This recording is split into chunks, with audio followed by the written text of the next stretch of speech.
mursalin wa ala alihi wa sahbihi ajma'in amma ba'du. Asyhadu an la ilaha illallah wa asyhadu anna Muhammadan abduhu wa rasuluh. Allahumma sholli ala Muhammad wa ala ali Muhammad. Baik, alhamdulillah segala puji syukur kita panjatkan, kita aturkan ke Allah Subhanahu wa taala yang telah memberikan berbagai nikmat kepada kita semua, nikmat yang tidak dapat kita hitung satu persatu karena saking banyaknya. Di antaranya berupa nikmat iman, Islam, sehat walafiat, sehingga atas kehendak Allah pula hari ini kita dapat bergabung kembali di ruang Zoom ini dalam rangka mengikuti kajian rutin Rabuan bersama bersama Ustadz Sam. Salawat beserta salam semoga selalu tercurah kepada junjungan kita, suri tauladan kita, Nabi Muhammad Sallallahu Alaihi Wasallam, beserta para keluarga, sahabat, dan semoga uh, syafaat beliau sampai pada kita semua yang insya Allah istiqomah pada jalan Islam ini. Baik, terima kasih Ustadz Sam. Terus membersamai kita berbagi pengetahuan Islam kepada kita semua. Semoga apa yang Ustadz sampaikan dapat kita amalkan. Kemudian juga terima kasih kepada teman-teman yang terus istiqomah bergabung pada acara kajian Rabu malam ini. Baik, hari ini di dalam kajian Islam tematik, Ustadz akan menyampaikan materi tentang wadi, Ustadz ya. Ya, Untuk mempersingkat waktu, kami serahkan sepenuhnya waktu dan ruang Zoom ini kepada Ustadz Sam. Dipersilahkan. baik. Bismillahirrahmanirrahim. Assalamualaikum warahmatullahi wabarakatuh. Waalaikumsalam warahmatullahi Puji wabarakatuh. syukur kita panjatkan kehadirat Allah Subhanahu wa taala, sholawat dan salam semoga Allah limpahkan kepada suri tauladan kita Nabi besar Muhammad sallallahu alaihi wasallam, kepada keluarga, sahabat dan pengikut yang dari zaman. Wa rahimakumullah. Alhamdulillah pada malam hari ini Allah memberikan kesehatan pada kita semua. Mudah-mudahan nikmat sehat ini kita manfaatkan dan kita gunakan untuk sebesar-besarnya ya untuk mendapatkan pahala dari Allah Subhanahu wa taala. Mudah-mudahan selepas reunian ada semangat lebih. Mudah-mudahan amin. Materi hari ini jadi melanjutkan ini seri tentang fikih ya. Minggu lalu kita membahas hukum taklifi. Hukum taklifi itu hukum yang terkait dengan pembebanan atau di Jadi ada wajib, ada sunnah, ada mubah, ada makruh, ada haram ya. Itu minggu lalu. Namanya hukum taklifi. Jadi hukum syara itu ada dua, ada yang bersifat taklif, ada yang disebut dengan hukum wad'i. Hukum wad'i itu kalau lebih mudahnya itu teknis operasionalnya. Jadi kalau taklifi itu status hukumnya yaitu wajib, sunnah, mubah, makruh, haram.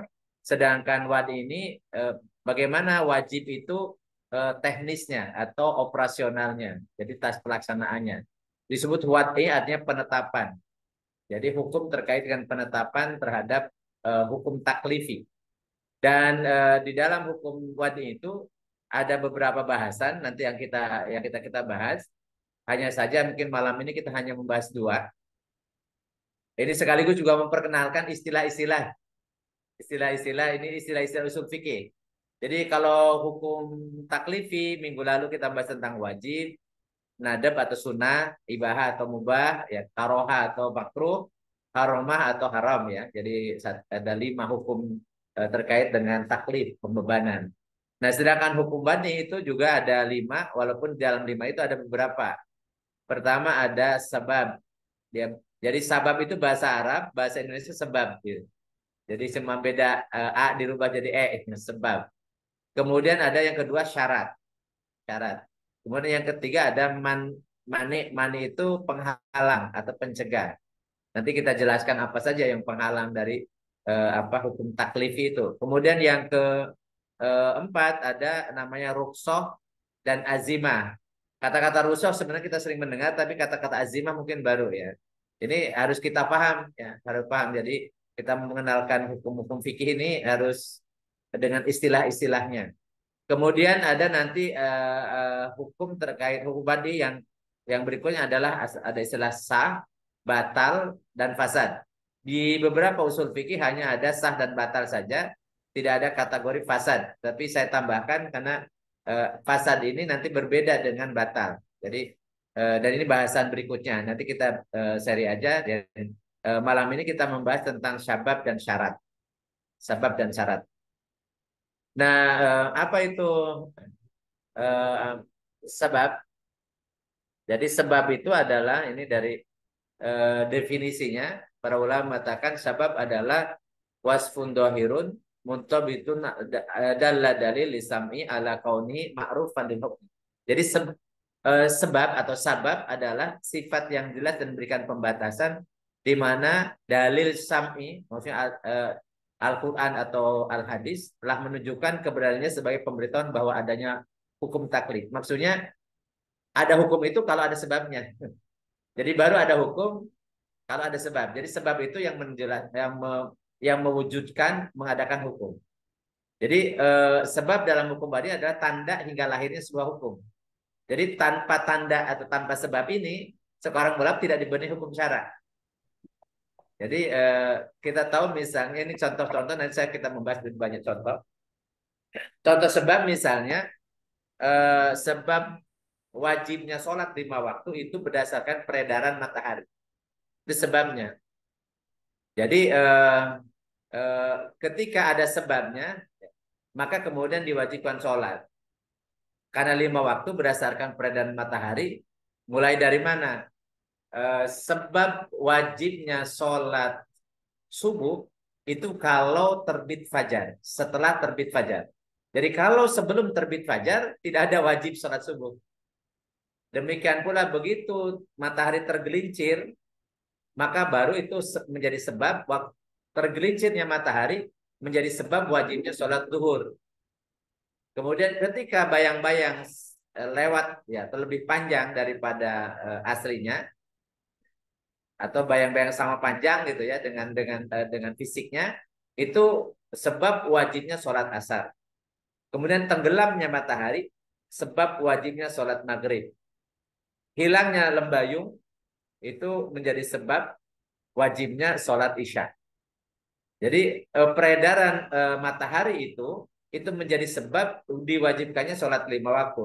Ini berdasarkan Al-Quran surat Al-Isra, Allah berfirman, Aqimis sholata liduluki syamsi ila ghosakil laili wa Qur'anal fajri inna Qur'anal fajri kana masyhuda. Dan dirikanlah oleh kalian sholat, maksudnya sholat 5 waktu, dari sesudah matahari tergelincir, maksudnya sholat zuhur, sampai gelapnya malam, maksudnya sholat isya.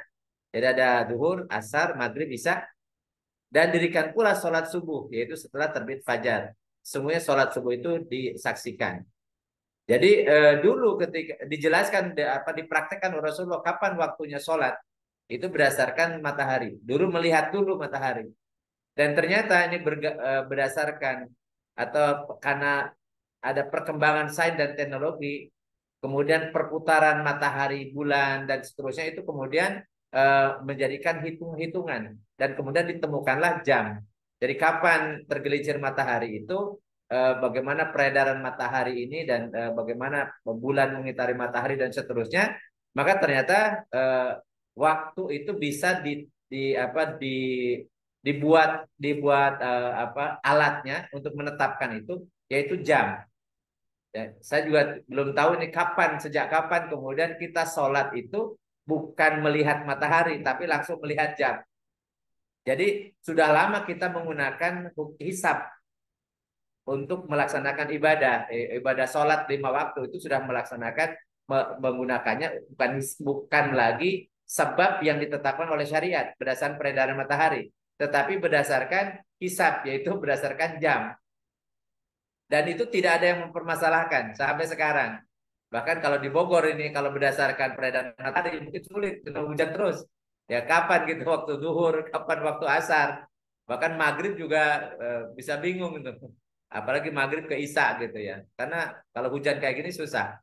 Dan alhamdulillah tadi berkahnya perkembangan sains dan teknologi, ternyata kita bisa tepat waktu, tidak perlu harus melihat matahari, tidak harus melihat peredaran matahari. Itu dengan menggunakan hisab, yaitu perhitungan. Sehingga sholat itu kita tahu hukum asalnya, penyebab wajibnya sholat berdasarkan peredaran matahari, tetapi begitu ilmu pengetahuan ditemukan, ternyata kita bisa menggunakan, tidak perlu harus melihat matahari. Dan kalau kita baca di fikih, kitab-kitab fikih pasti ceritanya tentang sebab wajibnya sholat zuhur itu dengan matahari tergelincir. Sebab waktunya itu pasti seperti itu. Walaupun pada pelaksanaannya kita tidak pernah melihat matahari, tapi kita cukup melihat jam. Nah ini maka dari itu kita harus paham bahwa kalau misalnya ada yang bertanya, bagaimana Ustadz kalau saya sholat duhur tapi sebelum tergelincir matahari atau belum waktu waktunya, maka ini tidak atau sah atau tidak, maka kita tidak perlu menjawab karena Anda belum punya kewajiban sholat duhur. Bagaimana menilai sah atau tidak sholat duhur? Karena wajibnya duhur belum ada. Jadi karena matahari belum tergelincir dari tengah-tengah di tengah-tengah itu tergelincir. Nah kemudian Anda melaksanakan sholat padahal belum wajib gitu. Atau misalnya ada orang mengatakan saya sholat subuh sebelum fajar, sholat subuh sebelum fajar. Apakah sah? Jadi tidak mungkin kita menjawab sah atau tidak sah karena Anda belum punya kewajiban sholat subuh. Kalau belum ada kewajiban, ya tidak akan dinilai apa-apa, karena belum ada waktunya. Jadi penyebab itu, sebab itu ada atau tidaknya hukum berdasarkan sebabnya. Atau misalnya sebab yang lain, contoh misalnya sebab diwajibkannya puasa. Jadi sebab diwajibkannya puasa Ramadan adalah dengan melihat hilal. Dengan melihat hilal. Ya. Jadi berdasarkan firman Allah dalam surat Al-Baqarah ayat 185, "Wa man syahida minkumul sahra falyasumhu." Maka barang siapa yang ada di bulan itu maka berbukalah, berpuasalah. Maka dia harus berpuasa. Kemudian disebutkan dalam hadis sumu li ru'yati wa aftiru li ru'yati. Berpuasalah kalian dengan melihat hilal bulan sabit tanggal 1 bulan Komariah. Berbukalah kalian dengan melihat hilal, maksudnya nanti Idul Fitri gitu. Di hadis riwayat An-Nasa'i. Sehingga kalau seandainya ada orang puasa tapi ya belum terlihat hilal, maka tidak dinilai puasanya karena belum ada kewajiban bagi dia. Karena sebab diwajibkan puasa Ramadan itu harus dengan melihat hilal. Dan berdasarkan kemudian perhitungan yang sekarang ini bahkan sangat akurat gitu ya, menentukan bahwa kapan tanggal 29 Sya'ban misalnya, kemudian kapan ru'yat hilal. Ya. Jadi ru'yat ini tetap harus dikerjakan ya, karena ada dicegaskan dalam ini kalau tertutup dengan awan maka genapkan 30 hari. Tetapi untuk menetapkan kapan melihatnya itu berdasarkan hisab. Jadi hisab itu dalam penetapan awal akhir Ramadan itu sebenarnya sebagai alat bantu untuk memperkirakan kapan ru'yat. Sehingga kalau misalnya ru'yat itu pas menurut perhitungan itu harusnya tanggal 29 itu ada peluang untuk bisa kelihatan. Di mana saja terserah karena perintahnya kan kepada umat Muhammad. Sumu puasalah kalian umat Muhammad yang di Indonesia, yang di Malaysia, yang di India, yang di Pakistan, yang di Arab Saudi dan seterusnya. Itu perintah yang sama. Ketika salah seorang dari umat Muhammad itu melihat, maka berpuasa besoknya gitu, besoknya karena ini lihat hilal itu ketika tenggelamnya matahari. Nah, setelah kemudian ilmu itu canggih dan presisi gitu, maka sekarang ini bisa diperkirakan kapan bisa melihat bahkan berapa derajat kira-kira. Di tempat ini belum kemungkinan kelihatan, tapi di tempat yang lain mungkin kelihatan. Tapi ru'yatnya itu dilakukan dan kalau seandainya tidak terlihat maka digenapkan. Bagi besoknya digenapkan 30 hari begitu tanggal satunya kemudian hari berikutnya lagi. Kalau tidak ini artinya hisab ini bisa sangat sangat bermanfaat, sangat berfaedah. Jadi tidak perlu dikotomikan. Jadi Mestinya kalau seandainya ru'yat dan hisab ini dilakukan oleh wakil dari umat Muhammad yang ada dimanapun, bukan berdasarkan nasionalisme sendiri, pasti akan sama itu, akan sama. Dan kalau ada berita dari sebuah wilayah terlihat hilal, makanya yang lain ikut berpuasa karena umat Muhammad itu tidak dibatasi oleh garis-garis teritorial sebuah negara nasional gitu, sama sekali enggak. Jadi semuanya, jadi dimanapun, makanya ru'yat global itu pasti akan sejalan dengan hisab gitu, atau hisab pasti akan sejalan dengan ru'yat global gitu. Cuman memang ini harus ada kemauan secara politik. Intinya bahwa hukum asal dulu ru'yat hilal itu karena memang untuk awal akhir Ramadan ya belum ada hitung-hitungan yang bisa dengan secara tepat menentukan itu. Sehingga kalau sekarang misalnya menggunakan hisab dan alat bantu untuk melihat, kalau misalnya tidak kelihatan digenapkan 30 hari, itu hal yang sangat baik dan itu memudahkan kita. Jadi sebab diwajibkan sholat puasa Ramadan adalah ru'yat hilal. Kemudian sebab diwajibkannya zakat. Ya, zakat ini kan seringkali orang menghitung zakat yang nggak jelas gitu. Ada orang uang. Jadi sebab diwajibkannya zakat itu kalau ada seseorang yang dia ini terlalu besar saya ininya. Oke.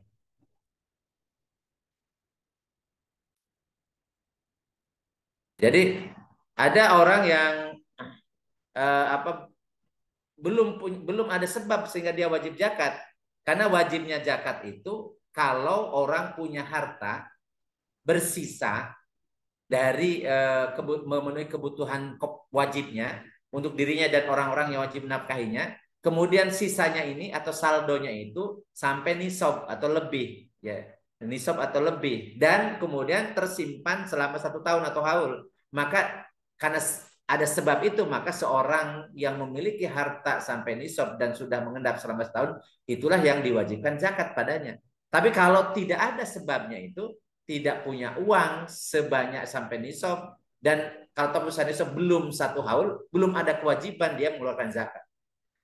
Jadi ini cerita tentang hukum wadi, ya, hukum wadi. Jadi kalau aneh ada orang yang uangnya nggak punya, nggak ada, cuma hitungan doang, atau misalnya itu juga bukan sisa dari kebutuhan, bahkan itu masih kotor, bahkan kalau digunakan untuk kebutuhan juga habis gitu ya, boro-boro mengendap selama 1 tahun gitu ya. Jadi bahkan untuk bulan itu juga kadang-kadang kurang ya, kadang-kadang pas-pasan ya. Nah kemudian diwajibkan zakat kepada dia. Ini kan suatu aneh. Ini mengada-ada. Dan itu bid'ah, nggak boleh. Karena tidak ada sebab ke dia untuk diwajibkannya zakat. Jadi ini contoh-contoh bagaimana kalau kita memahami usul fikih. Jadi hati-hati dalam menetapkan hukum karena ada aturan-aturannya. Jadi orang yang tidak ada sebab, tidak memiliki harta yang menjadi penyebab dia diwajibkan zakat, maka dia tidak punya kewajiban membayar zakat. Karena tidak ada hukumnya kepada dia karena nggak ada sebabnya. Jadi ingat, ada hukum itu kalau ada sebabnya. Jadi seperti tadi sholat zuhur itu sebabnya kalau kalau belum tergelincir matahari ya tidak wajib bagi dia sholat zuhur. Belum diwajibkan kepada dia sholat zuhur. Demikian pula puasa Ramadan kalau belum kelihatan hilal tidak ada kewajiban saum Ramadan. Jadi demikian pula kan harta ini, dan disebutkan dalam hadis Rasulullah kalau dengan zakat itu kaitannya dengan harus haul, disebutkan dalam nas hadis. Jadi wahala alaiha al haulu. Jadi hartanya itu sudah sampai 1 haul. Rasulullah mengatakan, jadi ketika melaksanakan hukum tentang zakat dalam surat At-Taubah ayat 103, bahwa ambillah zakat dari sebagian harta mereka, dengan zakat itu kamu bersihkan dan mensucikan mereka dan berdoalah untuk mereka. Nah kemudian dalam hadis Rasulullah bagaimana kapan dan berapa jumlahnya disebutkan itu. Ini sebabnya punya kewajiban zakat. Idza kanatlah kami atani dirhamin wahala alaih haul fa fiha khamsatu darahim. Jadi jika kamu punya harta 200 dirham perak maksudnya, kemudian sampai mencapai haul maksudnya 1 tahun, maka zakatnya 5 dirham. Jadi 5 dari 200 ya. 5 dari 200. Kemudian Untuk emas ya, untuk emas ya. Walaisa 'alaika syai'un yakni fid dhahab hatta yakuna laka isruna dinar. Beda lagi dengan emas. Kalau hanya 200 dirham ya, itu berbeda lagi dengan emas karena emas itu nilainya lebih tinggi lagi ya, nilai lebih tinggi lagi. Beliau mengatakan kalau emas itu kalau engkau punya isruna dinaron, kalau engkau mempunyai 20 dinar, 20 dinar itu satu dinar 4/4 gram emas sehingga kemudian nisabnya 4/4 gram kali 20 jadi 8 8 berapa 80 sekian ya 88 ya 88 gram kurang lebih ya 80 gram emas maka kemudian dan hala alil haul dan sudah sampai haul 1 tahun fafiha nisfu dinaron maka kemudian harus mengeluarkan zakat sebesar setengah dinar atau 2,5 ya 2,5 dinar. Jadi makanya kemudian disebut dengan 2,5% ya 2,5% karena dibulatkan. Jadi nisfu dinar itu 2, sekian persen, ya, 2, sekian gram. Karena satu dinar 4/4 gram emas. Nah ini contoh Allah dan Rasulnya menetapkan hukumnya dan pelaksanaannya. Kalau tidak ada sebabnya, hartanya nggak ada, cuma dihitungan doang. Dan belum sampai 1 tahun, ya belum ada kewajiban zakat bagi dia. Ya, kalau dia mau sedekah boleh, tapi hukum sedekah itu tidak wajib. Sedekah itu hukumnya sunnah. Dan kalau sunnah ya kapan saja dan berapapun tidak ditetapkan. Beda dengan yang wajib. Itu kaitannya dengan sebab ya. Jadi sebab ini sangat penting karena banyak orang ujug-ujug membaca satu ayat, satu hadis kemudian keluar hukum. Ini hukumnya wajib, ini hukum sunnah. Padahal di situ ada sebab nggak? Kalau nggak ada sebab bagi dia, ya tidak. Jadi kalau orang misalnya kapan dia diwajibkan haji? Diwajibkan itu manis tato ilai sabila. Jadi sanggup nggak di perjalanannya? Dan perjalanan itu komponennya adalah biaya, kemudian kesehatannya gitu. Jadi kalau dia tidak punya kesanggupan itu tidak punya untuk ongkosnya, maka dia tidak punya kewajiban. Jadi tidak perlu kemudian pinjam ke bank kemudian harus memaksa atau jual tanah, jual rumah macam-macam. Enggak, kenapa? Karena dia tidak punya kewajiban, karena tidak punya kemampuan untuk membiayai perjalanan haji. Jadi kalau dia tidak punya kewajiban, tidak mengerjakan ya tidak berdosa karena nggak ada sebab yang mengakibatkan dia punya kewajiban. Demikian pula kewajiban-kewajiban yang lain. Jadi setiap hukum itu ada sebab kapan dan kenapa dia wajib karena demikian. Itulah disebut dengan sebab. Nah, kemudian yang kedua yang ingin kita bahas pada malam ini adalah tentang syarat. Jadi syarat itu adalah ya sifat yang jelas dan terdefinisi di mana kebenaran hukum tergantung padanya. Jadi sah atau tidak ya sesuatu pelaksanaan hukum itu kalau tanpa syarat ini ya atau tergantung syaratnya ini. Kalau misalnya ada syaratnya terpenuhi maka dia sah. Tapi kalau kurang syaratnya tidak sah. Jadi syarat itu sesuatu yang ditetapkan oleh Allah dan Rasulnya dan menjadi salah satu penyebab sah atau tidaknya hukum taklifi. Diterima atau tidaknya hukum taklifi. Jadi syarat itu menentukan walaupun syarat itu di luar dari hukumnya, maksudnya di luar dari pelaksanaan hukum taklifi itu. Ini contoh misalnya syarat sholat. Syarat sholat. Jadi syarat itu adalah apa yang harus dipenuhi sebelum pelaksanaan hukum taklifi. Misalnya sholat ya, mau sholat 5 waktu, sholat wajib atau sholat sunnah itu harus terpenuhi syaratnya sebelum melaksanakan. Ya. Sedang beda dengan rukun. Kalau rukun itu bagian, ya, bagian dari hukum taklifinya atau tata cara yang dilaksanakan ketika menjalankan hukum. Itu rukun. Jadi rukun itu di dalam. Nah, sedangkan syarat itu sebelum. Tetapi walaupun sebelum itu menentukan. Walaupun rukun yang terpenuhi, kalau syaratnya nggak terpenuhi, ya nggak sah. Sama halnya dengan walaupun syarat terpenuhi, tapi rukunnya tidak terpenuhi juga tidak sah. Makanya ketika kita menjalankan apapun hukum syarat, kita harus paham syaratnya dan rukunnya. Syarat itu yang sebelum pelaksanaan, rukun ketika pelaksanaannya. Jadi contoh tentang sholat misalnya, di antara syarat sholat itu adalah toharo, ya toharo. Dan itu berdasarkan dan toharo itu ada dari hadas besar, ada hadas kecil. Nah, kemudian toharo juga bisa dari bersih, bersih dari najis. Najisnya ada najis berat, namanya najis mughalladhah, ada najis pertengahan, namanya mutawasito, ada najis ringan, namanya khafafah. Jadi kita harus paham mana suci dari hadas, mana bersih dari najis. Jadi ini harus clear karena yang membatalkan itu apa?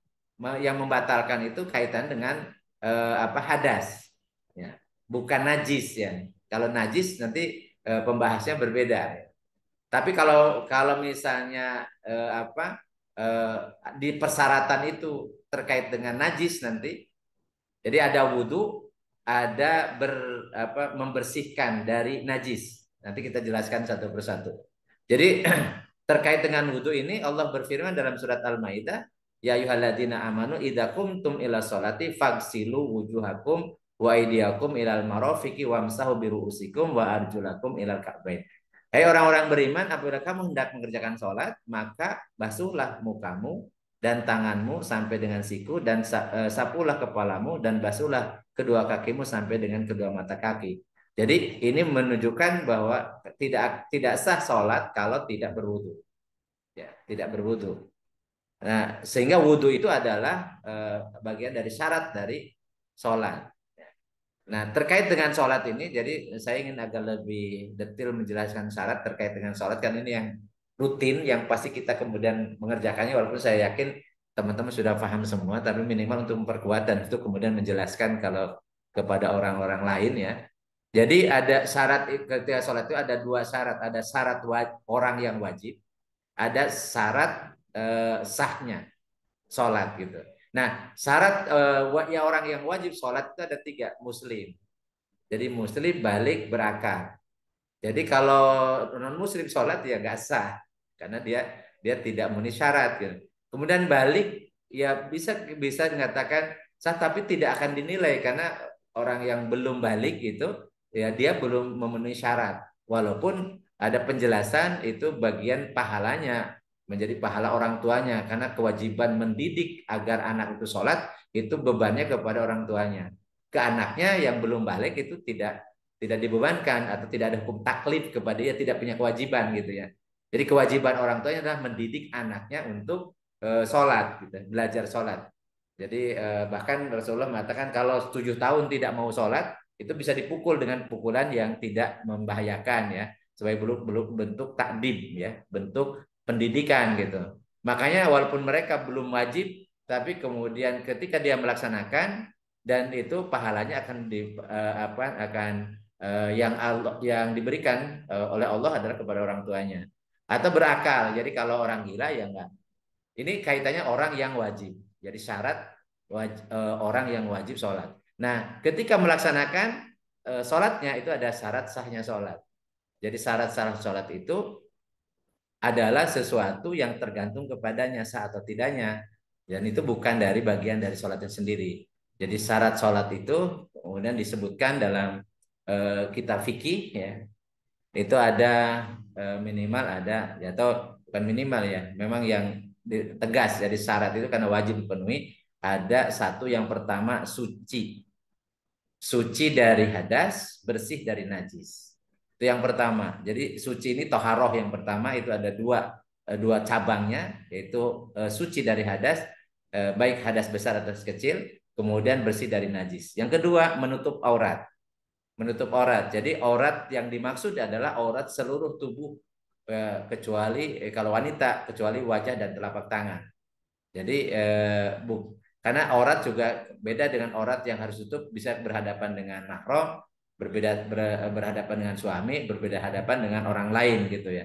Itu tapi yang dimaksud aurat di sini adalah aurat yang ketika dia hidup di tengah-tengah masyarakat, jadi tempat umum. Yaitu kalau wanita seluruh tubuhnya kecuali wajah dan telapak tangan. Laki-laki ya auratnya adalah ya bagian dari antar lutut sampai atau pusar sampai lutut. ya terpenuhi. Ya itu syarat ya menutup aurat. Kemudian yang ketiga syaratnya adalah tempat yang digunakan suci. Maksudnya tidak ada najis. Jadi tidak sah kalau sholat di tempat yang ada najisnya. Ya, makanya dari itu ya tempat ini menjadi syarat. Jadi tempat itu tidak boleh ada najis. Jadi suci di situ adalah dari najis. Beda kalau hadas kaitan dengan orangnya. Tapi kalau najis bisa terkait dengan tempat, bisa terkait dengan pakaian. Jadi tempat atau pakaian itu harus bersih dari najis itu menjadi syarat. Kemudian yang keempat itu tahu bahwa waktu sholatnya masuk, maksudnya sebab sholatnya untuk kewajiban itu tahu itu ada. Jadi karena kalau seandainya dia melaksanakan sholat tapi belum waktunya ya tidak nilai. Jadi syarat sahnya sholat dia tahu ini sholat apa dan sudah masuk enggak waktunya. Kemudian yang kelima ya syarat sahnya sholat adalah menghadap kiblat. Jadi suci dari hadas dan najis, menutup aurat, tempat atau pakaiannya bersih dari najis, kemudian bahwa itu masuk dan waktunya tahu, dan kemudian menghadap kiblat. Ini syarat dan itu sebelum sholat. Sebelum sholat. Nah kemudian pas pelaksanaan sholatnya itu namanya rukun. Nah, rukun ini menentukan juga sah atau tidaknya. Kalau syarat itu sebelum, kalau rukun ketika melaksanakannya. Sebagian mazhab, walaupun ada mazhab Maliki itu Hanafi yang berbeda ya. Jadi syarat atau rukun sholatnya hanya 5 kalau nggak salah. Tapi yang mazhab yang lain itu 13. Biasanya diselipi juga dengan kata-kata tumanina. Jadi tuman itu bagian dari di antara rukun ini. Yang pertama niat, yang kedua takbiratul ihram. Takbiratul itu mengucapkan. Jadi tidak boleh di dalam hati, karena dalam hati bukan mengucapkan namanya. Ngagerentes kalau orang sudah bilang. Jadi harus diucapkan takbiratul ihram. Jadi maksud takbir itu adalah takbir yang mengharamkan semua perbuatan, semua ucapan selain perbuatan atau ucapan sholat. Jadi itu takbir itu mengharamkan sesuatu ya. Jadi takbiratul ihram kemudian berdiri itu menjadi rukun. Nah, bagaimana kalau nggak bisa? Maka kemudian ada nanti pembahasan kita ada pembahasan rusoh. Ada rusoh dan azimah. Itu nanti di bagian dari hukum wadi juga. Jadi kalau misalnya tidak bisa berdiri, maka ada rusoh. Tapi kalau dia tidak kalau bisa berdiri, maka tidak sah sholatnya. Kalau sholat wajib dia duduk. Wajib duduk, jadi malas berarti. Jadi harus berdiri karena berdiri bagian dari rukun. Kemudian membaca suratul Fatihah. Kemudian rukun lagi adalah ruku. Ruku ya. Jadi kemudian i'tidal, bangun dari ruku. Itu rukun. Kemudian sujud. Kemudian duduk di antara dua sujud.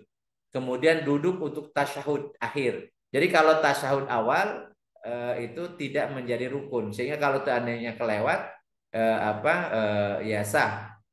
Kalau kelewat misalnya tahiyat pertamanya kelewat. Jadi sholat maghrib 3 rakaat langsung tahiyat ini karena lupa ya. Ya, karena bukan rukun jadi sah sholatnya. Tapi kalau rukun nggak sah atau kemudian harus dia ulangi. Kalau masih tempat tisu dia tambahin rokaat itu. Kemudian sujud sahwi sebelum salam. 2 kali sujud sahwi sebelum salam.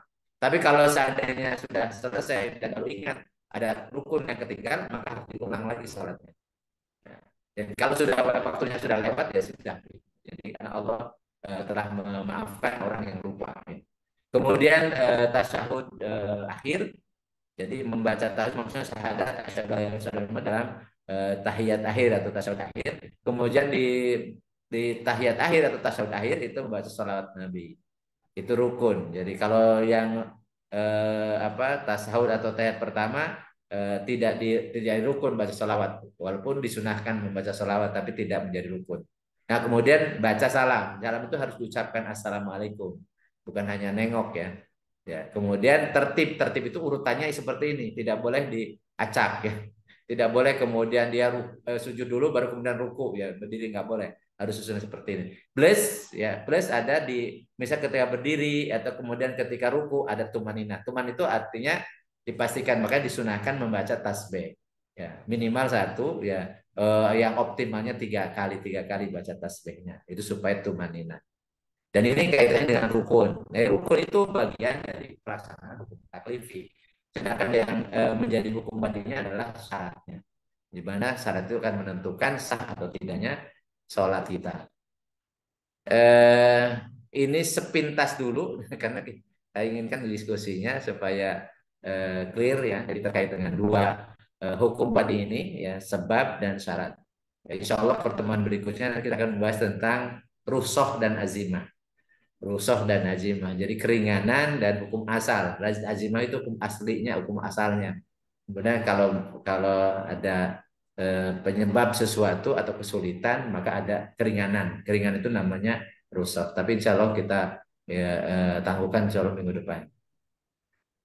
Itu yang ingin saya ini sebagai pengantar diskusi dulu ya. Untuk selanjutnya saya kembalikan dulu ke Kang Arya. Baik, terima kasih Ustadz Sam atas penyampaian materinya terkait hukum wadi terkait bab syarat dan sebab dan syarat Ustadz ya. Sebab.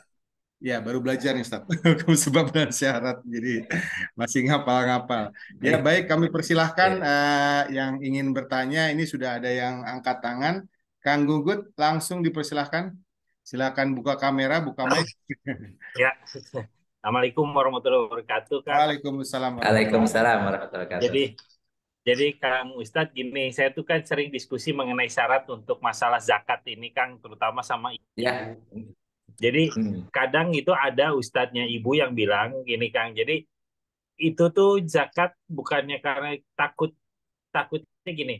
Ibu bisa kasarnya kita punya penghasilan X gitu ya, Kang ya. Sementara kita tahu bahwa kebutuhan pengeluaran kita Y gitu, Kang. Nah, itu kan ada kelebihan yang selama nanti akan 1 tahun itu akan segi kelebihan X, pokoknya apa Y, X kurang Y sama dengan anggaplah Z. Z ini dikali 12. Nah, itulah yang akan jadi dianggap sebagai wajib yang dizakatkan. Kasarnya gitu, Kang, itunya kurang lebih ininya. Nah, cuman karena ada ketakutan kelupaan membayar nanti pada saat itu sudah jatuh tempo, makanya dicicil di awal gitu, Kang, katanya ya. Tapi apakah seperti itu ataukah memang harus benar-benar yang tersisa dulu ditabung, baru itulah yang akan jadi syarat zakatnya gitu, yang dizakatkan gitu loh, Kang.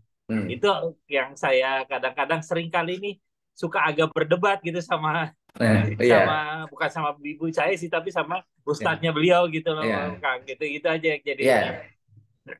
Baik, paham juga. Jadi sama dengan misalnya kan kayak saya misalnya ada himbauan tuh dari dari atasan tuh bahwa ada zakat profesi yang diambil setiap dikeluarkan 2,5% setiap bulan. Kemudian dengan dia sebutkan kalau gaji 7 juta gitu. Kemudian dikalikan 12, maka kemudian sama dengan itu sudah sampai nisab, maka kemudian dikeluarkan setiap bulan ketika ini disamakan, dianalogkan dengan zakat pertanian atau ketika panen gitu ya. Ini bid'ah, ini nggak boleh. Kenapa? Karena zakat itu bagian dari ibadah dan wajib gitu, wajib. Sementara setiap hukum taklifi itu ada hukum wadinya, dan hukum wadi untuk zakat itu adalah zakat mal ya. Zakat mal itu sebabnya pertama adalah hartanya ada, itu sebab dia diwajibkan zakat. Kalau hartanya tidak on hand di tangan dia, pemilikan dia, nggak bisa. Bagaimana mengeluarkan zakat sesuatu barangnya hartanya nggak ada. Dan ingat zakat itu setelah sisa dari menunaikan kewajiban. Jadi sisa dari kewajiban. Maksudnya kewajiban apa? Misalnya seorang suami dia kewajiban menafkahi istri dan anaknya, atau orang tua yang memang sudah harus ditanggung oleh anaknya misalnya. Dan kemudian gaji yang dia peroleh itu bahkan kurang, bisa jadi. Sehingga kalau misalnya kurang, berarti dia jatuh menjadi orang yang miskin, punya penghasilan tapi nggak cukup. Bagaimana mungkin orang miskin dikatakan miskin kemudian jadi muzaki, wajib mengeluarkan zakat? Ini kontradiktif statusnya. Kan orang miskin itu miskin punya penghasilan tetapi tidak cukup untuk memenuhi kebutuhan. Karena memenuhi kebutuhan itu wajib gitu kan. Nah, kemudian yang kedua, kalau seandainya dia punya utang, maka yang sisa itu kalau digunakan untuk bayar utang dan kemudian habis, tidak ada sisa, itu juga sama. Karena hutang itu bagian dari kewajiban yang harus ditunaikan ketika sudah jatuh tempo ya, hutang-hutang yang jatuh tempo gitu. Nah, kemudian artinya betul-betul yang zakat, penyebab zakat itu hartanya ada dan hartanya sampai nisab. Nisabnya berapa tadi? Nisabnya 20 gram kali 4,225 gram. Jadi ya kalau dibulatkan kan 65. berarti 85 ya. Ya, seperempat 85 ya. 85 gram emas gitu. Dan itu dengan harga, karena dulu dinar itu kan uang yang terbuat dari emas. Kata Rasulullah, kalau emas, kalau dinar itu uang emas, kalian setiap 20 dinar maka dikeluarkannya setengah dinar. Setengah dinar itu berarti 2,5 gram. Jadi kemudian biasa di 2,125 gram gitu ya. Nah kemudian ini kan ke 100 ke persen biasanya 2,5% gitu ya. Jadi 2,5%. Nah itu harus sampai segitu, sampai nisabnya itu 20 dinar ya, atau 85 gram. Dan kemudian ada tadi Rasul mengatakan wahala haul. Jadi sampai setahun. Haul itu 1 tahun. Makanya ada haul siapa, misalnya setahun peringatan meninggalnya siapa gitu kan, ada haul istilahnya kan. Itu artinya setahun. Ya. Jadi ulang tahun itu sebenarnya kan haul. Jadi haul. Kalau bahasa Arabnya haul itu ulang tahun itu, bukan haul. Jadi setahun. Jadi setahun dari siapa? Dari mana? Dari sejak ada harta sampai nisab. Baru itu sebab dia diwajibkan zakat. Kalau tidak ada sebabnya, ya tidak ada hukum zakat ke dia. Apalagi kalau setelah dikurangi macam-macam, bahkan kurang atau hanya angka doang atau hanya hitungan doang gitu. Hartanya nggak ada, habis. Bagaimana mungkin orang tidak punya harta dibebankan zakat? Gitu. Dan zakat itu memang tidak ada zakat cicilan, tidak ada zakat bulanan. Zakat itu haul, zakat itu tahun gitu. Tahun. Jadi ini terkait dengan zakat, saya dari awal termasuk yang nggak dengan zakat profesi ini mengada-ada. Dan para sahabat itu jarang yang menunaikan zakat. Kenapa? Karena mereka itu habis untuk sedekah. Karena sedekah itu beda dengan hukum taklif wajib ya. Karena sedekah itu kan sunnah, dan sunnah itu tidak ditetapkan. Tidak ada sebabnya. Yang penting dia ada harta, dia berbagi berapapun jumlahnya, berapapun persennya, kapanpun dan bentuk apapun hartanya. Tidak mesti dalam bentuk uang gitu kan. Itu namanya sedekah. Dan sedekah itu karena bukan ibadah mahdoh ya. Itu sangat fleksibel. Dan diserahkan juga, silahkan ke siapa saja yang membutuhkan. Semua orang yang membutuhkan gitu, itu sedekah gitu. Dan kalau misalnya kita bulanan itu sebenarnya tidak boleh disebutkan zakat cicilan zakat, karena zakat itu tidak ada yang dicicil. Tidak ada. Jadi mending sedekah aja gitu ya, Kang, sedekah bulanan. Jadi sebenarnya ini sedekah bulanan, monggo mau istilah sedekah bulanan, sedekah mingguan, atau sedekah misalnya Jumat berkah atau apapun. Jadi dan para sahabat itu memang dikenalnya dengan ahli sedekah. Ahli sedekah ya, bukan zakat. Kenapa? Jarang mereka yang punya harta sampai kemudian mengendap sampai di atas nisab sampai 1 tahun gitu, jarang, karena mereka senantiasa bersedekah, berbagi gitu. Jadi intinya kalau misalnya seperti itu tidak bisa disebut dengan zakat ya, Kang ya. Jadi nggak bisa. Lebih baik bahwa itu sedekah aja gitu, bahwa sedekah gitu. Betul. Jadi dan jangan khawatir berdosa, karena belum diwajibkan, gimana berdosa? Kan nggak diwajibkan. Ini orang sering kali gitu. Karena orang bisa pengen haji, padahal belum diwajibkan karena sebabnya dia belum sanggup gitu untuk biayanya. Dia merasa berdosa, gimana berdosa? Dia tidak dibebani. Hukum taklif itu disebut mukallaf ya. Hukum taklif itu kalau ada tadi kita sebabnya, sama dengan tadi kan yang ekstrem itu kan, Anda sholat subuh sebelum fajar, Nanya, Ya. ini saya khawatir berdosa habis kelewat. Udah deh, sebelum fajar saya sholat subuh aja. Khawatir ketiduran misalnya. Ya gimana? Belum ada kewajiban sholat subuh, kok dia belum mengerjakan sholat subuh? Ya tidak akan dinilai, kan gitu. Oke. Ya, ya, Kan ya, belum punya kewajiban. Maka itu pentingnya memahami sebab. Memahami ya, sebab. ya. Dan ini orang biasanya kalau ini yang memahami usul fikih. Jadi ulama-ulama yang memahami usul fikih biasanya sangat hati-hati. Tetapi kalau ulama-ulama yang kontemporer yang sekarang, nah ini ada duitnya nih, bisa nih sayang kalau seandainya itu bahkan dimotivasi sedemikian rupa. Sebenarnya itu ada ruangnya juga, itu namanya ruang sedekah. Dan sedekah itu jangan dianggap enteng. Orang bisa karena sedekah itu sama dengan menabung untuk akhirat kan. Ya. Ya, Bahkan ya. Rasulullah mengatakan dirhamun takodamu dirhamun mi'atu alfi darahim. Ada satu dirham bisa mengalahkan 100.000 dirham. Terus para sahabat nanya, bagaimana itu terjadi ya Rasulullah? Satu mengalahkan 100.000. Kata Rasulullah, ada seorang yang penghasilan cuma 2 dirham. Dia gunakan 1 dirham untuk nafkah keluarganya dan 1 dirham untuk sedekah. Nah, itu 50% tuh. Sementara ada orang yang punya harta banyak, kemudian dia mengeluarkan sedekah 100.000 dirham, tapi cuma mungkin hanya 1/10-nya, mungkin hanya cuma apa 1/100-nya bisa jadi kalau hartanya banyak itu. Jadi yang dinilai oleh Allah kaitan sedekah itu berapa besar pengorbanan kita dan keikhlasan kita. Jadi itu kaitannya dengan sedekah. Jadi nggak usah memaksakan harus sebut zakat dan jangan merasa merasa berdosa kalau memang tidak menunaikan zakat karena hartanya tidak sampai nisab dan ya tapi kita membiasakan dengan sedekah. Insya Allah nilainya itu bisa lebih besar daripada menunaikan zakat.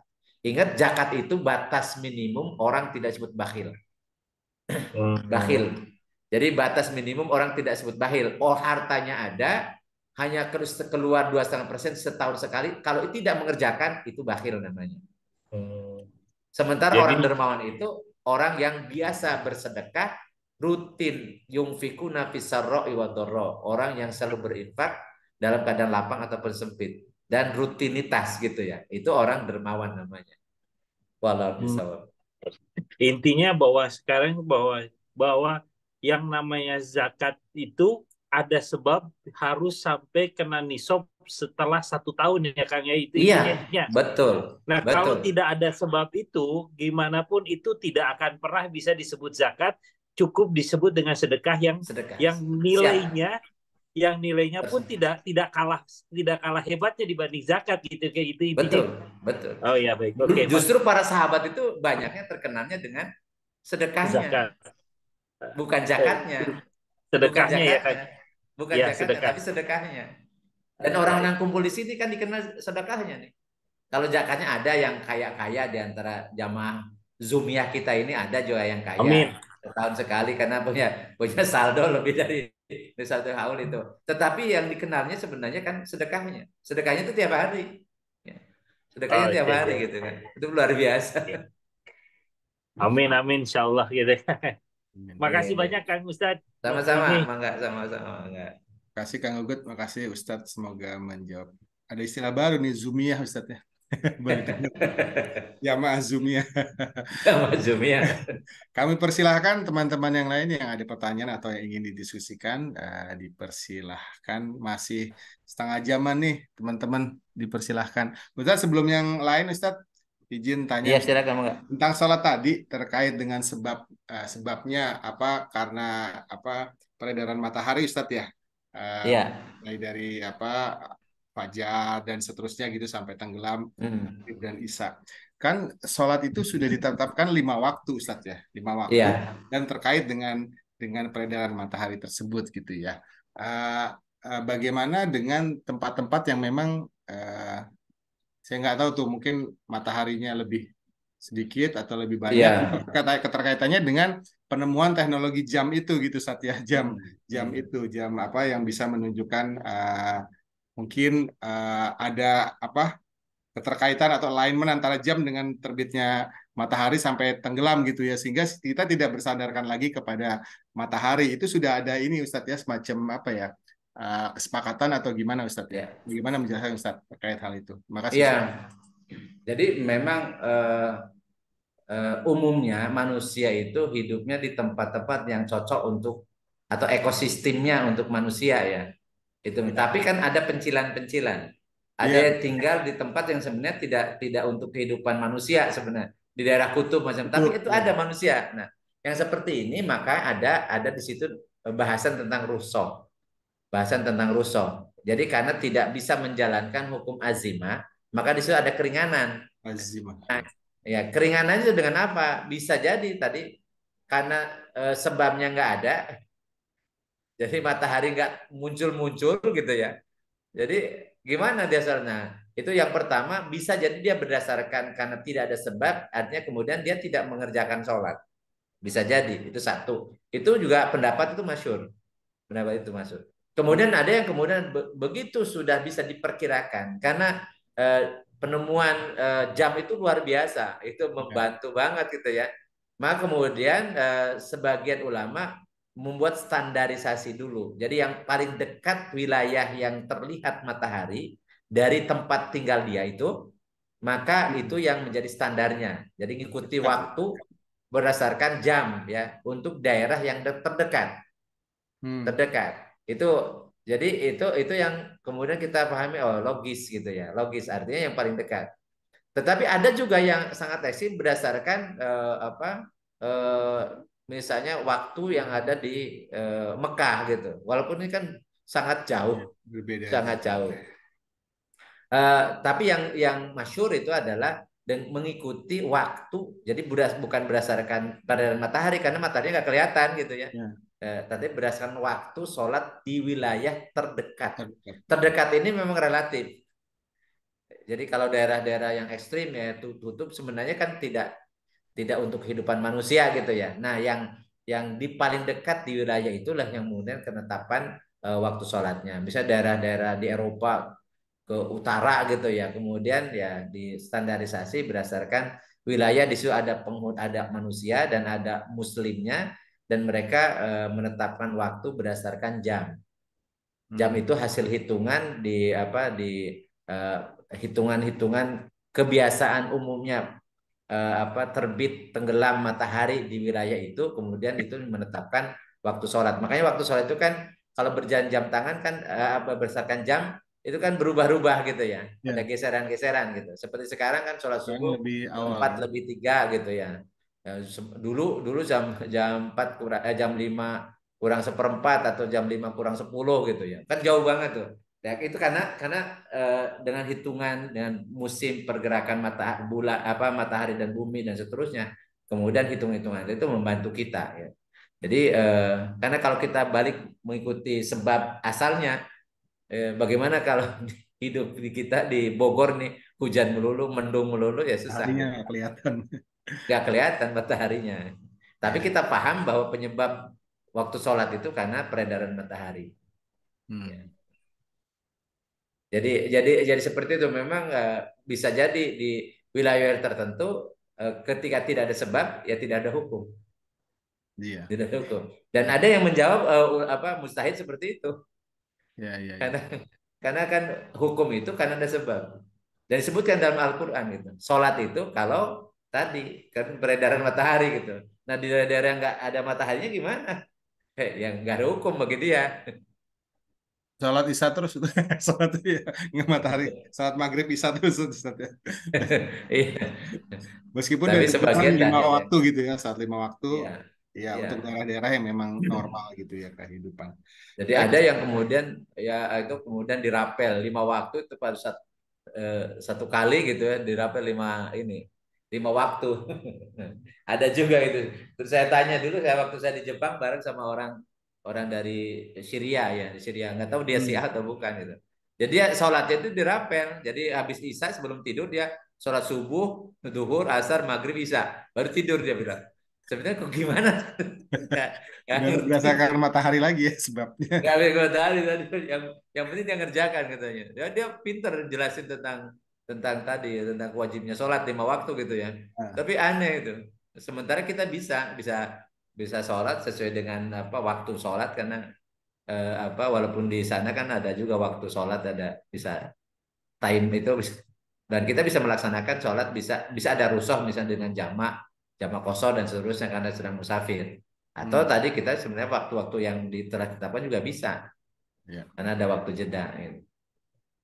Oh, lah. Udah yang Baik, ini Ustaz. yang. Terima kasih. Kang udah dipersilakan. Lagi geser kayaknya geser tempat. Lagi nonton TV itu. Iya, iya. Ditungguin udah, ayo. Silakan. Assalamualaikum, Kang Arya. Tuh ada siapa tuh? Kang Purnomo, boleh. Telepon nama Karena mangga. udah Daniel tadi ditinggalin kursi. Oke, Pak Persilakan, Ustadz, Mas Assalamualaikum. Purnomo. Ya, Waalaikumsalam Waalaikumsalam warahmatullahi warahmatullahi. mau nanya nih, kalau kita lagi musafir dan hari Jumat nih ya, kan sekarang di rest area juga banyak masjid. Jadi musafir kan kita sebenarnya dapat jatah untuk jamak qashar juga ya. Nah, kalau kita sempat ada masjid dan Jumatan, tapi pengen juga menjamak yang asarnya. Solusinya kira-kira lebih baiknya gimana Pak Ustadz? Terima kasih. Ya, baik. Yang jelas sholat Jumat itu makomu minadz zuhur. Jadi menggantikan sholat duhur Jumat. Baik kita sedang musafir ataupun kita sedang mukimin. Jadi kalau kita ikut sholat Jumat dan kita mengikuti khutbahnya, karena al khutbatani makomu rokataini minadz zuhur. Jadi dua khutbah itu menggantikan 2 rakaat sholat duhur. Sehingga 2 khutbah Jumat itu 2 kali khutbahnya itu wajib kemudian 2 rakaat sholatnya sehingga dihitungnya sama dengan 4 rakaat sholat duhur. Nah, bagaimana kalau kita ingin menjamak asar? Maka sudah selesai sholat Jumat, kita langsung aja sholat asar dengan 2 rakaat karena qashar gitu. Atau misalnya mau jamak, berarti setelah selesai sholat Jumat kemudian sholat 4 rakaat sholat jamak takdim, sholat asar jamak takdim gitu ya, 4 rakaat tapi jamak namanya. Tapi kita nggak mau sekalian jamak qashar, jadi ada 2. Jadi ada istilah jamak itu menggabung tapi tidak mengurangi, ada qashar itu mengurangi doang, ada jamak qashar. Ya tergantung. Jadi Kang Pur maunya yang mana nih? Kalau misalnya saya sekalian jamak qashar ya. Jamak qashar jadi sholat Jumat itu menggantikan sholat duhur sehingga nggak sholat duhur lagi. Nah, kemudian sholat asarnya digabung. Jadi mau jamak qashar berarti digabung ke waktu duhur. Kemudian melaksanakannya 2 rakaat. Niatnya jamak qashar asar, jamak. Jadi jamaknya jamak takdim gitu. Lalu bagaimana kalau kemudian asar? Tadi udah sholat Jumat gitu ya. Udah sholat Jumat karena ikut sholat Jumat tuh. Maka kemudian ya berarti melaksanakan sholat asar pada waktu asar berarti tidak dijamak karena sudah selesai tadi sholat duhurnya diganti dengan sholat Jumat. Ini kalau kita musafir. Sebenarnya orang yang musafir itu memang tidak punya kewajiban. Tetapi bukan berarti tidak boleh, tidak sah gitu ya. Jadi tidak punya kewajiban itu tidak identik dengan tidak sah. Dan memang kalau dia memang walaupun musafir dan kemudian dia santai, dia mendapatkan sholat Jumat berjamaah, maka lebih utama menunaikan azimahnya. Azimah itu hukum asar. Nanti kita bahas tentang azimah dan rusoh gitu ya. Jadi orang yang sedang musafir itu dapat rusoh, dapat keringanan untuk kemudian tidak sholat Jumat. Jadi tetap dia tapi sholat duhur gitu.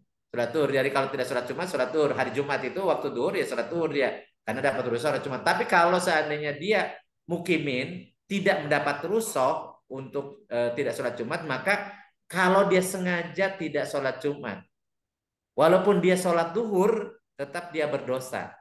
Karena orang yang akil balik, mukimin, tidak sakit, dia wajibnya ketika waktu hari Jumat, waktu duhur itu sholat Jumat, bukan sholat duhur.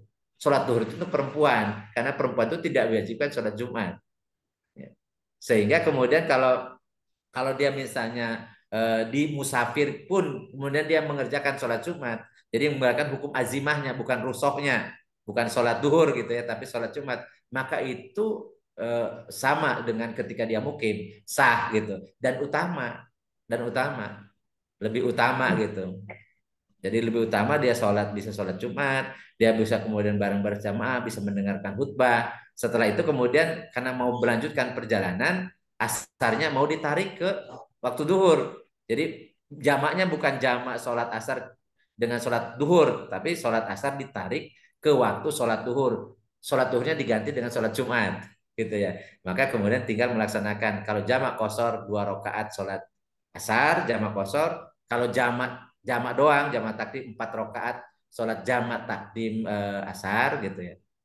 Jadi seperti itu. Insya Allah mudah ya, ringan. Jadi tidak. Cuman tadi dipastikan ikuti khutbah. Karena banyak orang yang karena alasan di perjalanan kemudian khutbahnya di skip. Dia langsung aja sholat 2 rakaat. Jadi kalau dianggap misalnya kalau dia menyengaja tidak ikut khutbah maka fala jum'atalah. Jadi Jumatnya tidak dianggap. Nah pertanyaannya bagaimana kalau tidur ketika khutbah? Nah itu gimana itu? Makanya khotib Jumat itu harus paham bahwa dia khotib itu 2 khotbah itu sedang melaksanakan mengganti 2 rakaat sholat duhur. Sehingga aturannya harus paham dia. Tidak boleh membuat ngantuk jamaah, tidak boleh bercanda sehingga tertawa-tawa, ya. Tidak boleh sambil diskusi ya, karena ini khutbah Jumat itu seperti orang sedang sholat. Makanya orang-orang yang ketika khutbah khotib ada di mimbar, maka siapa yang ngomong itu fala jum'atalah. Jadi tidak sah Jumatnya. Karena menggantikan 2 rakaat sholat duhur kan. Jadi nggak boleh sambil ini. Bagaimana kalau sambil WA-an atau sambil chattingan atau kemudian di posting bahkan kemudian merekam dan sebagainya, itu semuanya nggak boleh. Karena sama dengan pertanyaannya, bagaimana orang sedang sholat tapi kemudian chattingan, ya, buka HP gitu, buka WA macam-macam, atau ketawa-ketawa gitu dengan itu kan sama. Karena itu menjadi fala jum'atalah. Jadi bagi perhatian kita khusus untuk sholat Jumat ini memang khutbahnya itu spesifik, khutbahnya itu spesial karena menggantikan 2 rakaat sholat zuhur. Kurang lebih Jadi, itu. oh ya. Ya. Jadi gitu Pak Ustadz. Jadi niatnya tetap sholat Jumat ya. Karena setahu saya kan Ya. berarti yang bisa dijamak itu kan duhur sama asar yang bisa dijamak. Kalau misalnya maghrib sama isya. Jadi kalau misalnya berkesempatan bisa sholat Jumat, berarti tetap sholat Jumat dulu. Setelah itu niat asarnya jamak takdim gitu ya. Iya, betul. Boleh juga jamak qashar takdim, nggak apa-apa. Jadi jamak dan qashar gitu ya. Jamak itu digabung ke waktu duhur, kemudian qashar dipotong. Jadi ya kayak yang 4 bisa jadi 2. Iya, iya. Jadi cuman istilahnya kita suka ini kan, ada jamak saja, ada qashar saja, ada jamak qashar. Kalau jamak saja artinya rokaatnya sama, ya 4 yang ya 4 kan yang bisa di qashar cuma yang 4. Iya. Jadi kalau jamak saja ya waktunya memang bukan pada waktu misal asar, jamak asar ke duhur, jamak takdim. Maka jumlah rokaatnya sama 4. Tapi kalau qashar saja waktunya sama, misalnya waktu asar tapi 2 rakaat saja, itu qashar namanya, sholat qashar. Atau duhur kemudian 2 rakaat saja, itu waktu duhur namanya qashar duhur. Tapi biasa kita melaksanakan sama jamak qashar. Jamak qashar itu digabungkan kemudian dipotong. Hanya yang 4 saja yang bisa diqashar. Tapi kalau yang jamak, kalau kita musafir kan boleh, Ustadz. Pak. Ya musafir itu batas kita di luar kota. Bisa mengqashar itu sampai berapa hari ya? Nah, ini ya nanti kita bahas tentang rusuh nih. Tentang rusuh. Insya Allah pertemuan minggu depan lah ya. Tapi nggak apa-apa kita ini kan dulu. Jadi musafir ini memang harus tergantung, dilihat dulu situasi kondisinya. Jadi namanya karena jamak qashar jamak atau qashar jamak qashar itu adalah bagian dari rusuh untuk orang-orang yang musafir. Kenapa dia dapat rusuh? Berarti dia ada masyakoh, ada kesulitan. Makanya rusuh itu keringanan ketika ada kesulitan. Nah, dan kemudian kalau seandainya dia perjalanan musafir tapi nggak sulit untuk melaksanakan hukum azimah. Azimah itu hukum asalnya, hukum pokoknya nih, hukum asalnya. Kalau dia tidak mendapatkan kesulitan, maka melaksanakan hukum azimah lebih utama. Karena kata-kata rusuh itu kalau kesulitan. Kalau kesulitan. Ini orang kadang-kadang ya kan lebih utama kita mengambil rusuhnya. Karena kita dianggap sombong kalau dikasih rusuh tapi tidak mengambil rusuh. Itu kan kalau dia masako, kalau dia sulit gitu. Kalau dia kesulitan. Kan tidak semua musafir kita sedang kesulitan gitu. Ada teman saya itu, kita training dulu di Sukamandi 2 minggu. Itu masjid itu di samping penginapan, bersampingan itu. Teman saya itu jamak kosor selama 2 minggu. Dengan alasan lebih utama ngambil rusuh. Saya bilang, rusuh itu apa sih? Rusuh coba dipelajari. Rusuh itu kan keringanan. Keringanan itu karena kesulitan. Ingat, yuridullah bikumul yusra. Allah itu menginginkan kemudahan. Wala yuridu bikumul usra, tidak mengenai kesulitan. Nah, kita ini kalau tidak kesulitan, maka pasti melaksanakan hukum azimah lebih utama. Karena begitu kita sholat kan di samping masjid. Saya bisa sholat sunnah dulu, sudah bisa qobliyah dulu, bahkan bisa tahiyatul masjid, kemudian bisa berjamaah di situ, kemudian bisa berinteraksi dengan jamaah yang lain, kemudian bisa zikir macam-macam. Bagaimana mungkin lebih utama di jamaah kosor, kemudian setelah itu nonton TV? Bagaimana logikanya nggak masuk akal saya bilang. Kalau benar itu, dan coba dipelajari lagi. Makanya sebelum mengambil fikih itu, coba ditelusuri dulu usul fikihnya. Jadi di situ ada apa itu rusuh. Makanya kenapa kita bahas hukum wad'i ini ya, salah satunya sekarang sebab dan syarat gitu ya. Karena banyak orang yang bypass mengambil hukum, belajar fikih itu bypass gitu, tidak melalui usul fikihnya, tidak boleh urutan-urutannya kan, latar belakangnya seperti apa. Itu jadi kalau misalnya kita musafir tidak ada kesulitan, kita sholat berjamaah, kemudian kita sholat pada waktunya, dan seterusnya, itu yang lebih utamakan kalau tidak kesulitan. Tapi karena namanya musafir, kadang kita kesulitan macam-macam, maka kalau kita kesulitan baru kemudian kita ngambil rukhsah, ya, rukhsah gitu. Itu Kang Pur. Jadi Iya, terima mudah-mudahan. kasih Pak Ustadz, Ya. Kang Aryan. Baik, terima kasih Kang Wassalamualaikum. Pur pertanyaannya. Makasih Ustaz Waalaikumsalam Selamat warahmatullahi semoga menjawab. Tadi udah Daniel masih berminat. Yang resen, dipersilakan mikrofonnya dibuka. Siap. Ini Terima mulai hujan kasih. juga. Bogor mati lampu katanya Ustaz. Pancoran, gitu. pancoran mulai hujan. Masya Allah. Oke. Kembang rambutan semakin bertumbuh. Ya, mudah-mudahan di Januari kita makan rambutan. Oke. Tadi saya sudah salam. Assalamualaikum warahmatullahi wabarakatuh. Oke. Waalaikumsalam Saya mendengarkan warahmatullahi yang berhubungan dengan wajib karena sudah ada sababnya. Ya. Ini yang saya juga sebenarnya juga mungkin juga teguran buat saya. Tapi coba Ustadz kasih komentar. Berarti kalau sudah ada sababnya masuk sholat wajib, ya sudah ditandai dengan azan, itu berarti argo wajib itu sudah jalan ya. Betul. Jadi saya ini termasuk orang yang suka cuek, ya, karena apa yang mau dibilang kita sebagai alasan? Kerja bisa ditinggal, ya kan? Makan bisa ditinggal, ya, berdagang bisa ditinggal. Jadi tidak ada alasan satupun yang bisa memberikan alasan kita untuk meninggalkan. Berarti di saat kita tahu itu wajib, tapi kan sudah ada sabab tuh, udah masuk waktu. Tahu-tahu kita terkena resiko, terus kita ya meninggal gitu ya. Berarti kita membawa dosa itu ya. Betul. Betul ya. Betul. Karena sudah ada sababnya gitu kan. Iya. Ya, begitu juga dengan zakat ya. Hati-hati ya kalau kita sudah mulai menghitung, udah masuk hisapnya ya, atau apa tuh, harus kita tunaikan ya. Harus ya. Itu saja Ustaz, coba ditanggapi Ustaz. Iya. Itulah. Ya.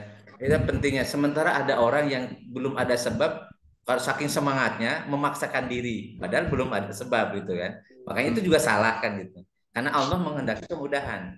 Ada orang kemudian tidak punya sebab dia membayar zakat, malah memaksakan diri bayar zakat. Itu kan tidak diwajibkan tapi malah memaksakan diri, dan itu tidak dikehendaki. Allah itu tidak zolim gitu, tidak zolim. Jadi sesuai dengan kemampuan kan gitu. Jadi la yukallifullahu nafsan illa wus'aha. Allah tidak membebankan atau taklif, hukum-hukum taklif, kecuali sesuai dengan kemampuannya. Makanya tadi ada sebabnya.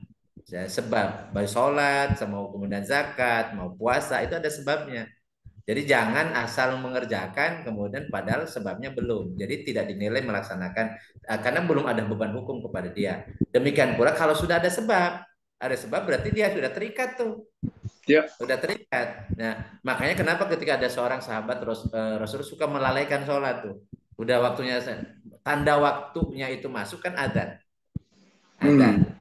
Dulu harus sebelum adzan itu ya muadzin itu lihat dulu matahari dulu ya, kebetulan lihat mataharinya di Jaziratul Arab jadi mudah gitu kan. Nah sekarang kan nggak pernah kita melihat matahari, langsung melihat jam.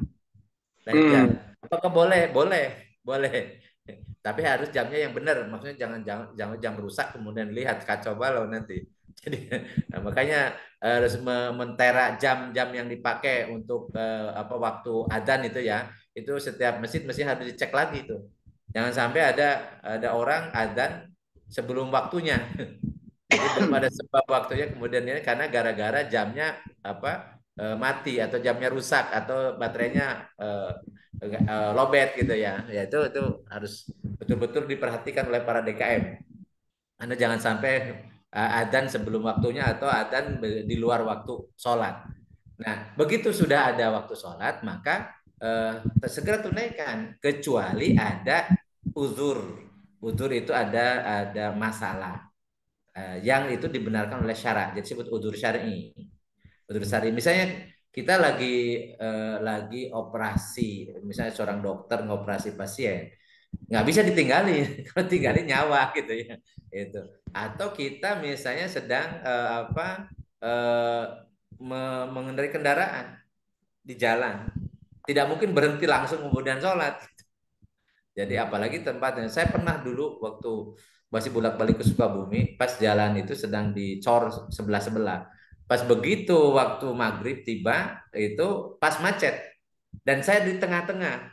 Jadi kalau saya itu di samping masjid, jadi saya melihat orang sholat dari mulai dan macetnya itu nggak kira-kira dari mulai orang sholat maghrib sampai isya masuk, sampai isya udah selesai jam 8 baru bisa bergerak.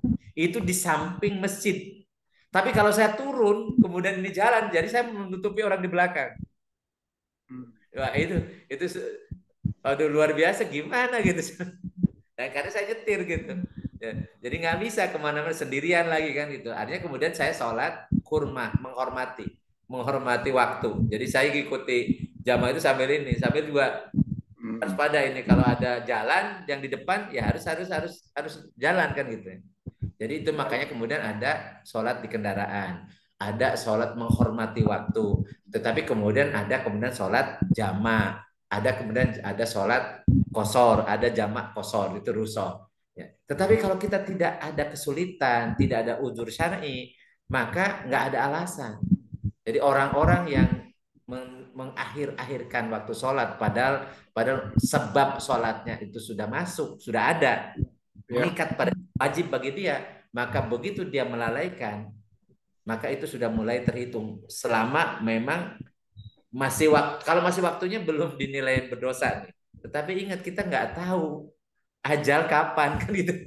Makanya kalau kita ingin istiqomah sholat pada waktunya, kemudian sholat berjamaah sehingga pahalanya maksimal, maka biasakan ingat mati. Ingat mati.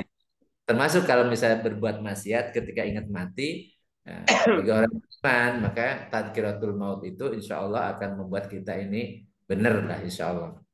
Tapi kalau kita misalnya kena penyakit al-wahan itu kan hubud dunya wa qoriyatul maut. Jadi cinta dunia dan takut mati malah ya. Takut mati. Yang takut yang tidak mungkin akan dihindari itu kan kematian. Walaupun takut gimana pun kalau waktunya tiba sudah nggak bisa ya menghindar. Jadi intinya sih ketika ada sahabat nanya, ayul amali afdalu ya Rasulullah, perbuatan apa yang paling utama ya Rasulullah? Kata Rasulullah, as-sholatu al waqtiha. Kemudian sahabat ini suka akhir-akhirkan sholatnya. Kata Rasulullah, yang paling utama bagimu adalah sholat pada waktunya, karena dia belum bisa sholat di awal waktu. Ya. Sholat di awal waktu, insya Allah. Mudah-mudahan ya makin tua kita makin istiqomah untuk kebaikan. Jangan Amin. tua. Amin. Amin. Apalagi Amin. kemudian seumur-umur kita udah banyak yang berguguran gitu ya. Iya. Iya. Ya, kita bisa ngeri kalau pas kita kena lalai sholat pada waktu sebabnya sudah masuk, kita ditanya, kan alasannya apa? Alasannya nyari duit. Iya.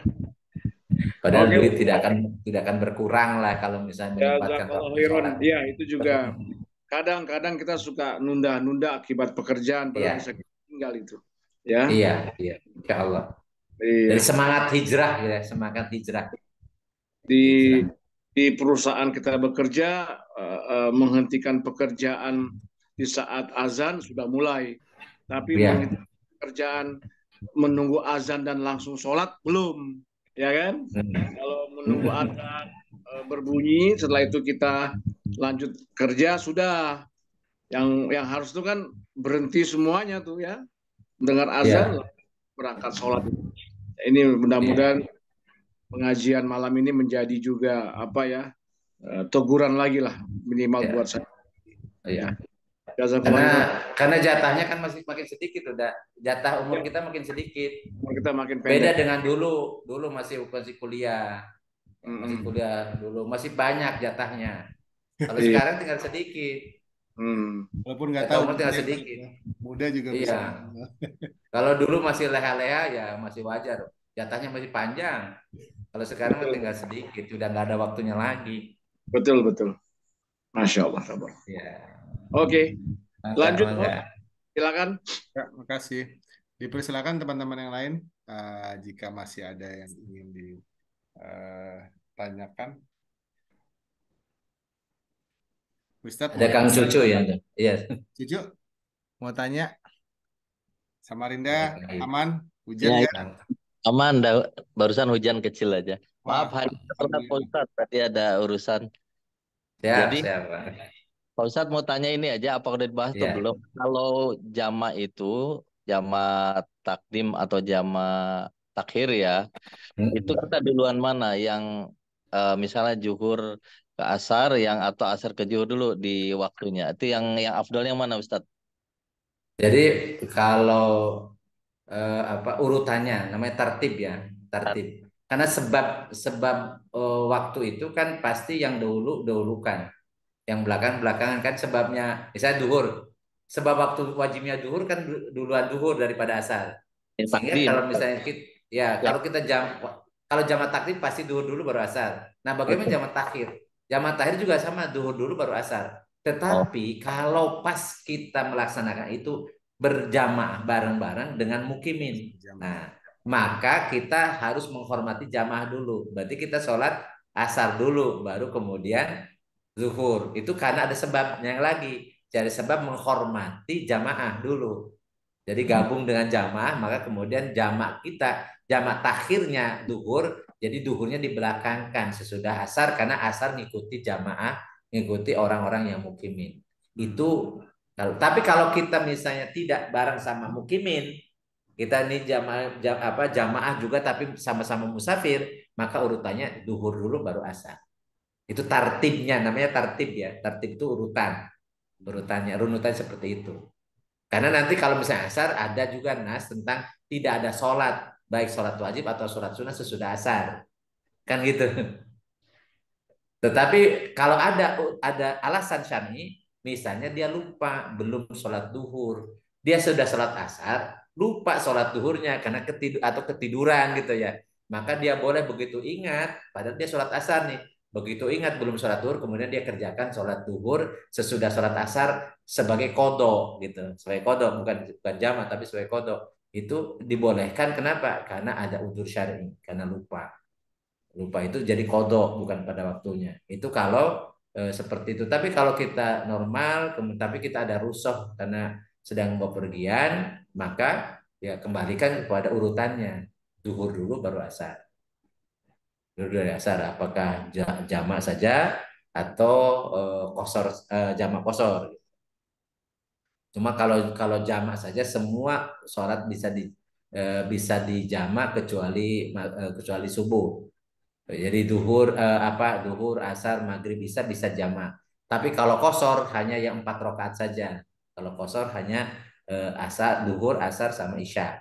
Karena maghrib nggak bisa dikosor, subuh nggak bisa dikosor. Jadi ada kalau jamak kosor ya tadi berarti jamak kosor itu yang 3 rakaat itu tetap ya tetap jamak saja, sedangkan yang 4 rakaat bisa dijamak dan kosor. Jadi istilah juga menentukan nih kadang-kadang kan ini jamak saja atau kosor saja. Jadi ada rusohnya juga bisa berbeda gitu ya. Bisa berbeda. Beda tentang jamak, tentang kosor. Dan itu pun masalah itu khilafiyah. Ada perbedaan-perbedaan pendapat. Ya. Termasuk misalnya kan sering di ini kan tentang apa hujan ya, hujan. Padahal hujan ya zaman Rasul itu kenapa bisa sholat jamak gitu ya? Sholat ya karena Masjid Nabawinya kalau hujan kehujanan dan kemudian tidak ada lantai becek, gimana kemudian bisa sholat. Tapi kalau di masjid misalnya yang dekat rumah saya nih, Masjid Al Muhajirin namanya, kalau hujan sebagai alasan udzur syar'i, ya saya nggak pernah sholat di masjid jadinya. Kota hujan. Karena hujan terus tiap hari kan gitu. Jadi itu makanya harus juga kita paham. Jadi sebenarnya kenapa kok misalnya hujan itu jadi sebagai alasan syar'i? Justru karena tadi situasi kondisinya memang sangat sulit untuk melaksanakan sholat berjamaah di masjid pada waktunya. Kalau pas hujan gitu. Itu alasannya. Nanti kita bahas khusus ya tentang rusoh ini. Kayaknya rusoh ini paling banyak pertanyaannya. Iya Ustaz. Lagi terkait Insya sholat. Allah ini kita bagian dari hukum-hukum wad'i ya. Jadi ada rusoh ajima. Ini kita baru membahas syarat, sebab syarat. Ya. Kemudian nanti ada sah, batal, dan fasad. Ya. Itu Variasi bagian dari. pertanyaannya cukup banyak Ustadz ya, kalau rusoh, apalagi terkait sholat gitu ya. Iya, iya. Karena saya Banyak. nih sebelum diakhiri saya juga mau tanya Ustadz, kalau kita lagi sholat di Iya. tempat umum bukan masjid Ustadz ya, di tempat-tempat Iya. umum kayak misalnya di terminal atau di airport gitu misalnya Ustadz ya. Itu kan banyak yang memang musafir tapi ada juga yang memang mukim gitu ya. Saya pernah satu saat sholat zuhur gitu ya. Tiba-tiba ada yang langsung maju mau jadi imam, dia bilang kita jamak ya, jamak qashar zuhur sama sama sama asar gitu. Tapi di situ kebetulan mungkin ada marbotnya gitu ya, Ustadz di airport bilang, enggak saya ini katanya. Jadi dia dia imamnya adalah imam yang orang memang memang standby Tinggal di situ, kerja di ya, situ. yang Iya. dia penjaga musola gitu. Jadi normal gitu ya, sholatnya normal, Iya. normal zuhur katanya. Nah itu Nah. apakah memang ada sesuatu yang lebih afdol gitu dilakukan? Jadi kalau memang ada yang mukim di situ ya, tapi bukan masjid ya kalau Ustadz ya. Kalau di masjid kan pasti kan Iya. pasti melakukan sholat yang normal gitu ya. Ada nggak pembahasan itu atau bagaimana menyikapinya Ustadz kalau di tempat umum gitu? Ya, jadi memang ini yang kalau dulu-dulu kan nggak mungkin terjadi seperti sekarang ya, seperti di terminal, kemudian di stasiun atau kemudian apalagi di bandara ya. Artinya memang di situ bukan pemukiman, sehingga dipastikan di situ memang nggak ada masjid yang memang ada masjid yang biasa dipakai untuk sholat berjamaah dan oleh orang mukim. Jadi memang musola itu digunakan untuk memang orang-orang yang sedang atau para penumpang gitu ya. Itu kalau di tempat-tempat yang memang tempat-tempat yang seperti itu. Beda kalau seandainya itu memang bentuknya masjid gitu ya. Atau walaupun mungkin di bandara, tapi di situ juga ada karyawan yang mukim di situ dan seterusnya mungkin ya. Dan itu bentuknya memang ada, bahkan ada tempat untuk sholat Jumat skala macam-macam. Maka yang seperti ini ya kita tidak boleh men-take over jadi imam. Tidak boleh punya inisiatif. Jadi harus tahu dulu apakah di situ ada imam mukim. Dan status seperti apapun imam mukim itu dia yang punya otoritas, punya hak untuk ngimamin. Jadi yang makmum ini ya yang ikutin aja. Tapi dia harus tahu kalau ada orang-orang yang punya rusok, maksudnya orang yang tadi yang punya hajat dan seterusnya, dia tidak boleh lama-lama. Dia tidak boleh juga menjangkan gitu ya. Jadi harus tahu juga, jadi sehingga tidak menyita waktu yang akan mengganggu kepentingan orang. Dan pernah Rasulullah menegur ada seorang imam yang bacanya panjang-panjang, kemudian diadukan oleh jamaahnya, ya. karena sebagian mereka punya keperluan ya. Maka kemudian orang Rasul ditegur, imamnya yang ditegur. Gitu. Jadi kalau misalnya di situ ada mukimin, maka ya yang ikuti jamaah situ. Jadi ikuti jamaah situ. Tapi kalau itu memang ini tempat ini, walaupun mungkin ada orang karyawan bisa nginep di situ, tapi dia bukan marbot, bukan imam di situ, dia juga ya ikut-ikut aja ya, maka ya nggak ada masalah kalau kemudian kita berjamaah jamaah kosor gitu, terusnya nggak ada masalah. Karena memang kita sama-sama kita asumsikan orang-orang yang ikut sholat di situ orang-orang sedang safar dan mendapatkan rusuh untuk sholat jamaah atau jamaah kosor. Insya Allah nanti minggu depan kita belajar, kita ulang lagi bahas tentang rusuh ya, bahasan tentang rusuh dan azimah. Ya, sudah 21.35 Ustaz. Siap, mangga. Akan ditutup dengan doa.